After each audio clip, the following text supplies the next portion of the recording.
네, 오늘은 7월 22일 수요일입니다. 새벽 예배 나오신 성도님들을 환영합니다. 말씀 나누기 전에 함께 공동기도 제목으로 기도하시겠습니다. 백옥준 집사의 병상에 함께 하셔서 통증이 없게 하시고 하나님의 위로와 힘을 부어 주십시오.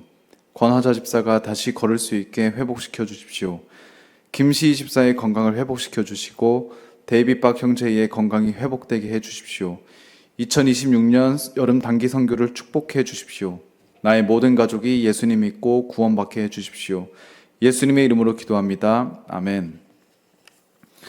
오늘 본문의 말씀은 에스겔서 28장 20절에서 26절까지 말씀입니다. 내 삶의 가시를 뽑으시고 살름을 심으시는 하나님이라는 주제로 잠시 말씀 나누겠습니다. 저희들이 혹시 살아가면서 몸에 작은 가시가 박힌 적이 있으신 적이 있을까요? 눈에 잘 보이지 않는 아주 작은 가시일지라도 손가락 끝에 그거 하나만 박히면 하루 종일 힘들고 신경 쓰이고 통증이 찾아오곤 합니다. 뽑아내기 전까지는 그 아주 작은 가시 하나가 우리의 온 하루를 통제하고 지배하는 것처럼 느껴질 때도 있습니다. 우리의 영혼과 삶에서도 이와 같이 작은 가시가 존재합니다. 떨쳐버리고 싶고 나를 끊임없이 찌르는 그런 만성적인 고통, 나를 위축되게 만드는 세상의 다양한 환경과 시선과 경멸, 내 힘으로는 도저히 어찌할 수 없는 그런 처절한 환경들, 그 모든 것들이 다 가시일 것 같습니다. 오늘 우리가 읽은 본문 속의 이스라엘 백성들의 처지가 바로 그와 같았습니다. 그들은 바벨론의 포로가 되면서 나라를 잃고 흩어졌습니다. 그런데 더 비참하게 만드는 것은 그들이 당한 고통을 주변의 많은 나라들이 바라보면서 조롱하고 멸시하고 비웃음을 샀다는 겁니다. 오늘 본문은 바로 그 절망의 한복판에 서 있는 포로기 백성들에게 그들에게 박힌 그 가시를 뽑아내시고 진정한 평안을 심어주시겠다는 그런 약속하시는 하나님의 벅찬 선언이 있습니다. 이 말씀을 통해서 오늘 우리를 향한 하나님의 사랑과 회복이 선포되길 함께 원합니다. 첫 번째는 하나님은 은밀한 악을 향해서 시선을 고전하시고 선포하신다는 겁니다. 오늘 본문 21절을 보시면 하나님께서 선지자 에스겔에게 이렇게 명령하십니다. 인자야, 너는 얼굴을 시돈으로 향하고 그에게 예언하라. 여기서 얼굴을 향하라 라는 이 단어는 히브리 표현으로 단순히 시선의 이동을 의미하진 않습니다. 70인역이라는 성경에서는 이렇게 번역했는데요. 굳게 고정하다 라고 번역했습니다. 즉 하나님의 매서운 심판의 시선이 시돈이라는 나라를 향해서 옴짝달싹 못하게 단단히 고정한다는 뜻을 의미하고 있습니다. 그렇다면 시돈은 어떤 나라였을까요? 시돈과 함께 두로와 함께 시돈이란 나라는 근동의 해상 무역을 쥐락펴락하는 그 엄청난 부를 쌓았던 풍요로운 항구 도시였습니다. 그러나 그 풍요 뒤에는 무서운 영적 우상 숭배가 가득했었습니다. 저희들이 잘 알고 있는 바알과 아스다롯이라는 이 우상이 바로 시돈 이곳에서 출발했습니다. 이스라엘을 끊임없이 영적으로 오염시키고 괴롭혔던 나라였습니다. 그들은 자신들이 바다 한가운데 있다라고 말한 두로와 함께 서 있었다고 믿었으며 이스라엘의 멸망을 바라보면서 비웃었고 그것을 통해서 이득을 취할 거라 생각을 했습니다. 세상은 돈과 권력이라는 철옹석을 쌓아두고 하나님의 백성을 향해 너희가 믿는 하나님이 어디 있느냐라고 비웃습니다. 은밀하게 악을 행하면서 자신들의 안전을 과시하며 보여주고 있습니다. 그렇지만 하나님은 침묵하시는 분이 아닙니다. 22절과 23절에 하나님은 내가 너를 대적하겠다라고 선포하시면서 시돈 성벽 내외로 전염병을 그리고 성벽 외부에는 사방에서 칼을 보내겠다고 구체적으로 선포하십니다. 시돈 안과 밖 사방이 완벽하게 막혀버리는 전방 위협적인 심판입니다. 세상이 자랑하는 재물 그리고 요새 하나님의 심판대 앞에 섰을 때는 사면초가가 되는 감옥이 될 뿐입니다. 하나님의 얼굴, 그 엄중하신 심판이 고정됐을 때, 그 심판이 시작된다면 세상이 쌓은 그 공든 탑은 하루 아침에 단숨에 무너져 내릴 것입니다. 두 번째는 하나님은 자기 백성의 가시와 상처를 뽑아내시고 치료하십니다. 하나님께서 이토록 철저하게 시돈과 주변의 열방들을 심판하시는 궁극적인 이유가 무엇일까요? 단지 그들이 행한 악에 대한 보응일까요? 단순히 그것만은 아닙니다. 바로 자기 자신의 백성 이스라엘 때문입니다. 24절을 함께 읽어보겠습니다. 이스라엘 족속에게는 그들을 멸시하는 사방의 모든 자 중에 찌르는 가시와 아프게 하는 가시가 다시는 없으리니, 하나님은 이스라엘을 괴롭히던 주변의 나라들을 찌르는 가시, 아프게 하는 가시라고 부르십니다. 이 구절을 독일어 성경에서는 이렇게 번역을 했습니다. 가시에 찔려 골마 터진 깊은 상처라고 번역합니다.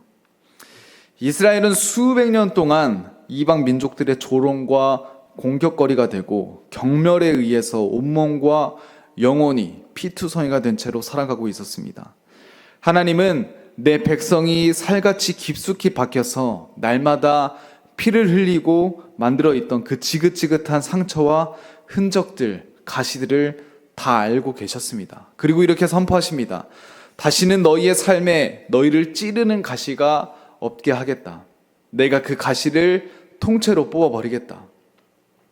이방을 향한 하나님의 선포, 그 심판은 도리어 하나님의 백성에게는 만성적인 고통에서 해방되는 치유이자 구원의 과정이 됩니다. 성도 여러분, 오늘 여러분들의 영혼을 찌르고 있는 세상의 경멸과 아픔이 있습니까? 하나님은 방관하시지 않으십니다. 주님은 자신의 사랑하는 자녀들이 아파하고 그 씨름에 골마 터진 그 상처를 가만히 내버려 두시지 않습니다. 주님이 역사에 개입하시는 날, 우리를 찌르던 세상의 가시들은 단 한 번에 청소될 줄로 믿습니다. 하나님은 깨어진 일상을 회복하시고 영원한 살롬을 심어주십니다. 가시가 뽑혀나간 자리에 하나님은 무엇을 행하시겠다고 말씀하십니까?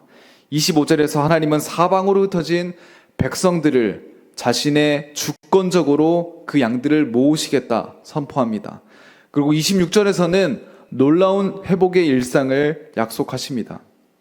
26절에 그들이 그 가운데 평안히 살면서 집을 건축하며 포도원을 만들고, 전쟁이 터지고 포로로 잡혀간 영적인 암울했던 그 상태에서 집을 지어도 뺏겨가고 포도나무를 심어도 그 열매를 먹지 못하는 그 상태에서 내일 당장 어떻게 될지는 그 불안함 그 속에서 무엇을 심고 포도원을 가꿀 수 있겠습니까? 그렇지만 하나님은 이제 그 저주의 시대가 끝났음을 선포하십니다. 평안히 거주하다라는 그 단어가 26절 한 절에만 2번이 반복됩니다. 이것은 일시적인 안정을 의미하는 게 아니라 완벽하고 보장된 번영, 그 보장되는 하나님의 평안이 약속됐다는 것입니다. 즉 샬롬을 의미하고 있습니다. 이 평안이 임할 때 비로소 백성들은 두려움 없이 내일 집을 짓고 자신의 소망이 되는 포도원을 심을 수 있게 됩니다. 하나님이 주시는 구원은 단순히 너희가 예수님 믿으면 천국 간다라는 그런 추상적인 위로에서 머무는 것이 아닙니다. 깨어진 그리고 사방으로 흩어졌던 우리의 터전, 우리의 가정, 우리의 평범했었던 일상과 삶을 완벽하게 안전하게 회복시키시는 총체적인 평안을 의미합니다. 더 놀라운 사실은 이 회복되는 것의 근거에 있습니다. 이스라엘 백성들이 자격을 갖추었거나 어떤 착한 일을 해서 돌아올 것이라고 말하지 않습니다. 25절에 보시면 하나님께서 그들을 돌이키시는 이유를 말씀하시는데, 내가 그들로 말미암아 열방의 눈앞에서 내 거룩함을 나타낼 때에 라고 말씀하십니다. 히브리 원문의 뉘앙스를 살펴보면 내가 나 스스로 내 명예와 거룩함을 온 천하에 증명해 보일 때에 라는 뜻을 함축적으로 가지고 있습니다. 하나님은 이스라엘이 이방인들에게 무시당하는 모습을 보며 하나님의 이름, 하나님의 명성이 땅에 떨어지는 것을 원하지 않습니다. 그래서 자기 백성, 이스라엘의 자녀들을 이방인들 앞에 똑똑히 보는 그 앞에서 회복시킴으로써 보아라, 내가 얼마나 신실하고 전능한 여호와인지 살펴보아라 라면서 자신의 거룩함을 친히 선포하며 나타낼 것입니다. 우리의 구원과 회복은 나의 어떠함에 달려있지 않습니다. 하나님의 명예와 하나님의 열심이 저와 여러분들을 반드시 회복시킬 것입니다. 말씀을 맺으면 오늘 본문의 각 절 22절, 23절, 24절은 이방인들을 향해 그들이 나를 여호와인 줄 알리라 라는 무서운 두려운 주권적인 선언으로 끝이 납니다.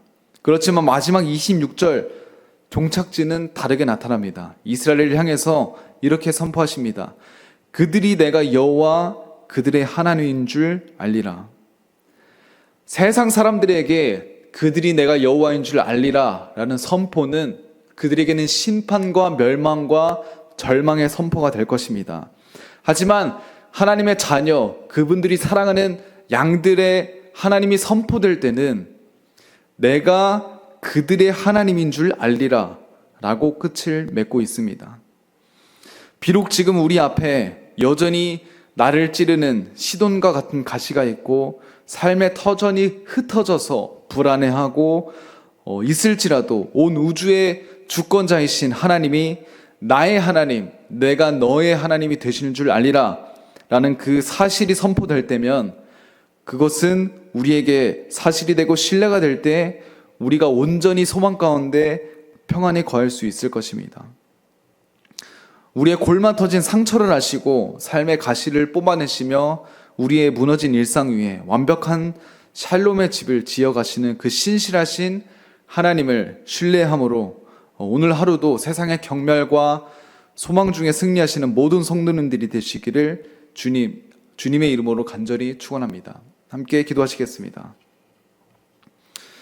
사랑의 하나님 감사합니다. 오늘도 말씀으로 저희들을 양육하시고 인도하시니 감사합니다. 오늘 말씀을 통해서 시돈을 향한 심판의 메시지와 이스라엘을 회복하시겠다는 주님의 회복의 메시지를 선포하심으로써 이스라엘에게 박힌 그 가시, 아픔을 주는 그 가시를 뽑아내고 다시금 집과 포도원을 심어주시는 그 회복의 샬롬을 심어주심에 감사합니다. 이 말씀이 단순히 과거의 말씀이 아닌 저들의 삶에 주어진 말씀이 되게 하시고 저들의 삶이 회복되며 무너져 있는 다시금 무질서한 그 상태가 있다면 주님께 기도하며 회복됨을 소망 삼고 주님께 나아갈 수 있는 믿음의 하루 될 수 있도록 주님 붙잡으시고 인도하여 주시옵소서. 오늘 하루도 주님께 주심에 감사드리며 예수님의 이름으로 간절히 기도드립니다. 아멘.